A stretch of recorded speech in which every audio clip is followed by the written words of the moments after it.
नमस्कार दोस्तों, स्वागत है आपका आप ही के अपने चैनल फाइनेंशियल ज्ञान में। मैं हूं आपका दोस्त संजय खंडेलवाल। दोस्तों, सिप एसआईपी यानी सिस्टमेटिक इन्वेस्टमेंट प्लान जो कि म्यूचुअल फंड्स में है वो आपने करवाया होगा।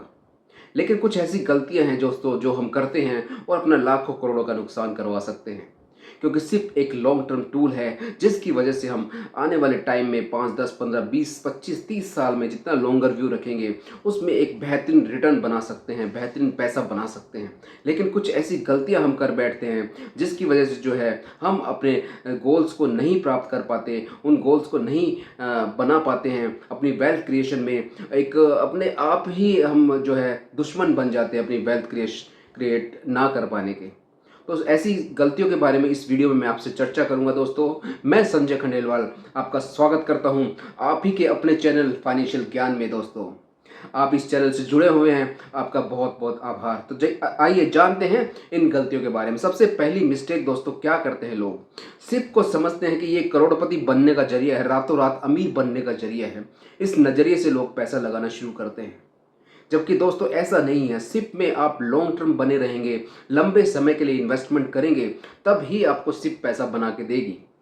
ऐसा नहीं है आज आपने पैसा लगाया और आज से ही पैसों की झमाझम बारिश होनी शुरू हो जाए, ऐसा नहीं होता दोस्तों। तो ये गलती को अवॉइड करें। ऐसे ना सोचें कि मैं आज ही सिप शुरू करता हूँ और आज से ही मेरे पास पैसे आने लगेंगे, पैसे बहुत बनेंगे, दिन दुगने रात चौगने होंगे। ऐसा नहीं होगा, होगा लेकिन लंबे समय में होगा। दूसरी गलती दोस्तों, क्या करते हैं, बिना किसी कोई गोल नहीं सेट करते, कुछ नहीं सोचते, न अपनी इनकम को कैलकुलेट करते हैं, न अपने लाइफस्टाइल को कैलकुलेट करते हैं, न अपने फैमिली स्ट्रक्चर को देखते हैं। बिना किसी गोल के, बिना कि ये सिप करवानी है, किस पर्पज़ के लिए करवानी है। सबसे पहले तो आपको यही जानना चाहिए कि क्यों करवानी है सिप, किस पर्पज़ के लिए करानी है, किस पर्पज़ के लिए आपने सिप को करवाना है और कितने टाइम के लिए वो गोल आपका पूरा होने वाला है। ये सब डिसाइड करके ही आपको सिप करवानी चाहिए। पर अमूमन दोस्तों लोग ऐसा नहीं करते, बिना किसी गोल के ही सिप में कूद पड़ते हैं, सिप करवा लेते हैं बिना किसी गोल के ही। दोस्तों, तीसरी बड़ी मिस्टेक करते हैं लोग, गलत स्कीम का सिलेक्शन करते हैं। स्कीम जो है वो गलत सेलेक्ट करते हैं, रिटर्न्स देखते हैं, जिसकी रिटर्न्स अच्छी चल रही है उन स्कीम्स में इन्वेस्टमेंट कर देते हैं। आने वाले टाइम में वो रिटर्न्स, चाहे वो सेक्टरल स्कीम हो।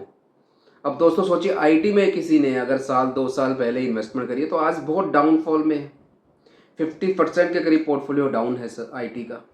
तो एक अगर तो ये ऐसा ना करें, स्कीम को देखें, आप अपनी एज के अकॉर्डिंग, अपने लाइफस्टाइल के अकॉर्डिंग, अपने गोल को डिसाइड करके ही स्कीम का सिलेक्शन करें। ऐसे ना करें कि मेरे यार दोस्त ने इस स्कीम में कराया है, मैं भी इसी स्कीम में करवा लेता हूँ। ऐसा ना करें, ये बहुत बड़ी मिस्टेक होगी दोस्तों। उसके बाद क्या है, बार बार मार्केट को टाइम करना। सिप करवा ली, उसके बाद बार बार रोज़ मार्केट को टाइम करते देखते रहेंगे, पोर्टफोलियो चेक करते रहेंगे रोज़ रोज़ कि पैसा बनानी बढ़ानी, चलता रहता है। बार बार देखते रहते हैं और मार्केट को टाइम करने की कोशिश करते हैं कि थोड़ा पैसा बढ़ा तो पैसा निकाल लिया, थोड़ा पैसा कम हुआ तो पैसा फिर थोड़ा सा डाल दिया, टाइमिंग करने की कोशिश करते हैं। तो टाइमिंग नहीं करनी दोस्तों, आप मार्केट को टाइम नहीं कर सकते। मार्केट अपने आप में ही गुरु है, मार्केट चलेगा अपने हिसाब से चलेगा, आपके कहने करने से कुछ नहीं होगा दोस्तों। तो मार्केट को टाइम करने की कोशिश ना करें। दोस्तों, पांचवी मिस्टेक जो लोग करते हैं वो करते हैं बार बार सिप, जो पोर्टफोलियो देखते हैं कम हो रहा है, ज़्यादा हो रहा है तो सिप को बंद कर देते हैं दोस्तों। कभी सिप को बंद करते हैं, फिर मार्केट चलता है, फिर स्टार्ट कर देते हैं। ये गलती बहुत भारी पड़ने वाली होती है दोस्तों।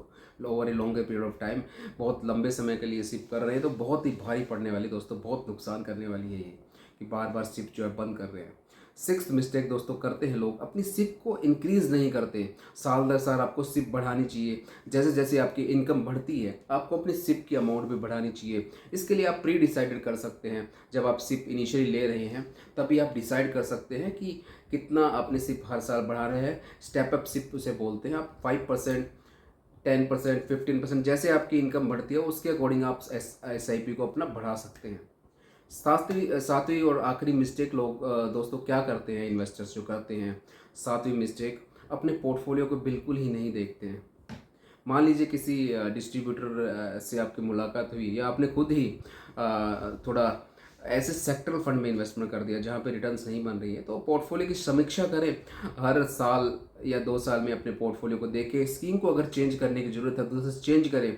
अगर नहीं करनी तो एटलीस्ट एनालिसिस तो करें कि स्कीम सही चल रही है या नहीं चल रही है, उसके बाद ही जो है वो देखें। तो दोस्तों ये हैं वो 7 गलतियां जिनको हमें अवॉइड करना है, जिनको हम अवॉइड करके अच्छा पैसा बना सकते हैं, अच्छी वेल्थ क्रिएट कर सकते हैं। तो दोस्तों ऐसी ही और जानकारी के लिए, ऐसी ही फाइनेंशियल प्लानिंग की जानकारी के लिए, क्योंकि हमें तो ये बहुत ज़रूरी है समझना कि सिर्फ जब हम करवाने जा रहे हैं तो क्यों करवा रहे हैं, ये बहुत ज़रूरी है समझना। ऐसी ही और वीडियो के लिए आप मेरे चैनल को सब्सक्राइब करें। ये वीडियो और ये जानकारी अगर आपको अच्छी लगी हो तो इस वीडियो को लाइक करें। आपका बहुत बहुत धन्यवाद, आभार।